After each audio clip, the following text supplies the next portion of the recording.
I'm here with Caroline Shapiro at the Tower of David Museum, one of my favorite places. Now, Caroline, there's a $40 million renewal and conservation plan about to take place here at the Tower of David Museum in Jaffa Gate. What's the money being spent on? Oh, wow. Well, the Tower of David is the ancient citadel that's guarded Jerusalem in parts for thousands of years, dating back to the time of the first temple of Jerusalem. We've got walls from that time period. And within the citadel walls, as I said, the timeline of Jerusalem is here, but we really need to look after it and conserve it. So within the renewal plan, which is going to completely update the permanent exhibition of the history of Jerusalem, we are also opening a new visitor centre at the Jaffa Gate. So that is included in the renewal plan, together with putting in infrastructure that needs to take place to have an accessible and inclusive and inviting museum within these ancient citadel walls. But equally, we have to look after the past in order to make sure that it's still there in the future.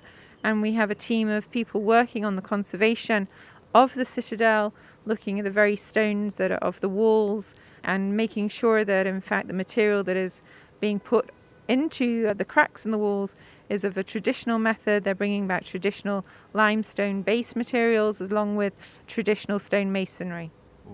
Is this one of the largest conservation projects in Israel? It is. I mean, the citadel is a huge complex. It will include also the ramparts of the walls, Byzantine excavations and the Kishle excavations. So we're hoping that in the not-so-distant future, the Jaffa Gate entrance to Jerusalem, which is, the main thoroughfare of tourists going into the old city, will have I don't want to say a new look because we're not trying to change the look, but it will certainly most definitely have a new feel and will be more accessible and for everybody. Now you're doing some archaeological work here as well with the Israeli Antiquities Authority. Are you finding anything here? Yes, of course. I mean, it's Jerusalem, so anywhere and everywhere you dig in Jerusalem, you're going to find some part of its history. But we're here right at the foot of the Tower of David, at the Old City Wall, so we were expecting to find things. We found coins and glass and some pottery. We found bones.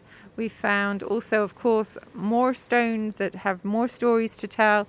And from early days, from over 2,000 years ago. But equally, we found some modern discoveries.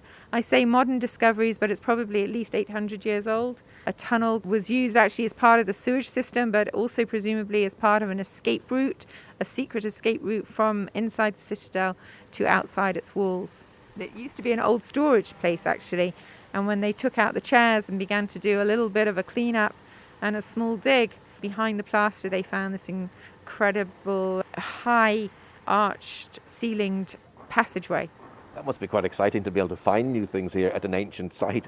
Yeah, well, you would have thought that every single corner had been looked at in the excavations that were done here in the 1980s and earlier during British Mandate time. But it seems that, digging up Jerusalem, there's always a secret to be discovered.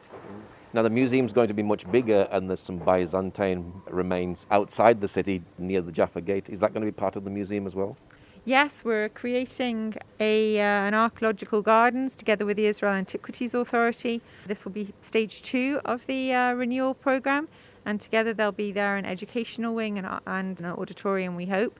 And again, those are connected to the new light rail that is coming into the Mamilla area and to the car park. So we'll just make it an overall more exciting and very natural way to enter the old city.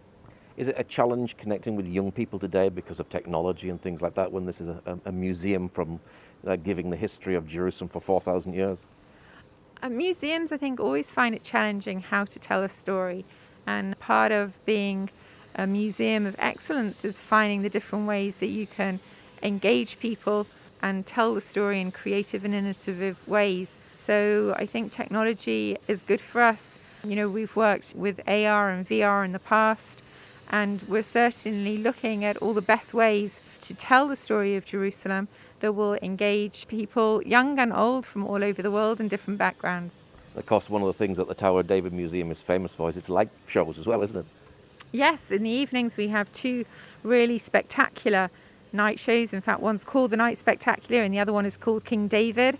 And the backdrop to our light shows is in fact the ancient citadel itself. The walls and the towers are covered from top to bottom in huge images in breathtaking colour, vibrant colour, as the story comes to life through film work. How long will all this new work take? We're hoping that the project will be finished in the spring of 2022. In a way, COVID has given us a gift right now. The museum is closed under Israeli law, under health regulations, and so the decision was made with the second lockdown that happened in Israel at the end of September to rush forward and to work on all parts of the Citadel in one go. We're hoping that the Citadel will be open to the public, already at the end of November, to see the Kishle excavations, which are not being processed right now, but the actual new museum in its totality will hopefully be open to the public in the spring of 2022. Now, we've just had COVID, of course. That's affected the museum greatly. Is this some light in a very difficult time? Yes, I think we're here feeling two extreme emotions. One is, we're looking at the Citadel and we're seeing workers working on every tower and turret. I don't know if you can hear in the background, but there's drilling and there's banging. And that is extremely exciting, seeing Jerusalem being discovered before our own eyes and planning for the future. Planning for the future always brings hope. But at the same time, it's very sad. There's only 10% of the staff working. We're really, truly, worrying about that every day. And of course, we want people to be able to come happily to the museum, both from Israel and from abroad. And visitors from abroad at the moment, it's impossible to travel or extremely hard. So I think we're feeling those two emotions, great excitement and huge sadness, all at the same time. Will this make the museum more accessible to disabled people? Yes, the Citadel was built on a basis of a Crusader citadel, so from the Middle Ages, and they certainly were not thinking about access. In fact, it was quite the opposite. When a citadel is built, it is built to keep people out. And yet in the 21st century, we want to make a museum that is accessible to all. And so for the first time, there will be elevators going into the different sections, different levels of the museum, and pathways being made better and more wheelchair accessible. We have already made our sound and light show accessible to the visually impaired by adapting an audio descriptive accompaniment.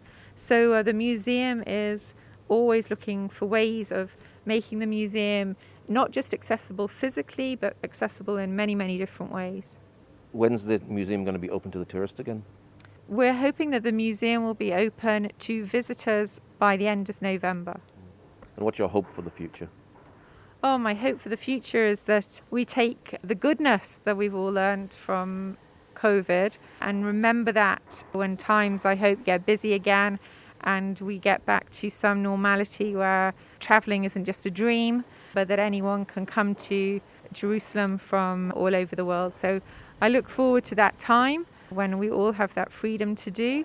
But I also hope, I think there are some things that are good that we've learned, and I hope that that we can take with us. I think everyone's learnt that it's important to be in a community and it's important to speak to one another and reach out to one another, and I hope that we take that with. We're certainly going to be continuing with different ways to engage with the museum from afar, from virtually, so that people that might not want to get on an aeroplane and come physically can still really engage and learn and marvel at this incredible city. What's your website for people who'd like to know more? Absolutely. It's a new website, so please check it out at www.tod.org.il.